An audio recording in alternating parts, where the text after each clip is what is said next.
Les prix de l'énergie restent l'un des principaux casse-têtes de l'Union européenne. À l'approche de l'hiver, une nouvelle série de mesures a été dévoilée par la Commission européenne afin d'en réduire le coût pour les citoyens et les entreprises. L'une d'entre elles vise à réduire la volatilité de l'indice utilisé pour fixer les prix du gaz, le mécanisme de transfert de titres, le TTF. L'élément que nous mettons maintenant sur la table est le mécanisme de correction du marché pour supprimer la spéculation et la volatilité de l'indice de référence, TTF, qui n'est plus représentatif. Cela permettra de mieux contrôler les prix du gaz de l'Union européenne.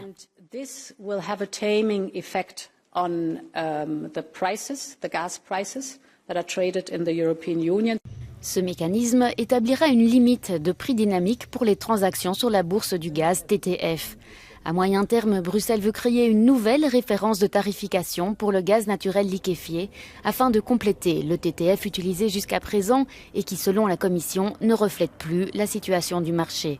Mais ce ne sont pas les seules mesures. Bruxelles veut rendre obligatoire pour les États membres d'acheter au moins 15% de leur gaz destiné au stockage par le biais d'un achat groupé afin d'éviter la surenchère.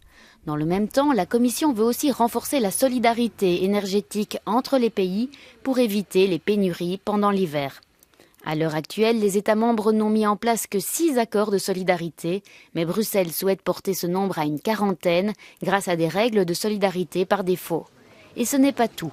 Après des mois de pression de la part des États membres, la Commission est prête à lancer un débat sur d'autres propositions, comme l'introduction de l'exception ibérique qui plafonne le prix du gaz utilisé pour produire de l'électricité à un niveau européen.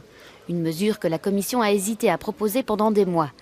Ces propositions et d'autres idées comme le plafonnement du prix du gaz seront discutées par les dirigeants européens lors d'un sommet fin de cette semaine.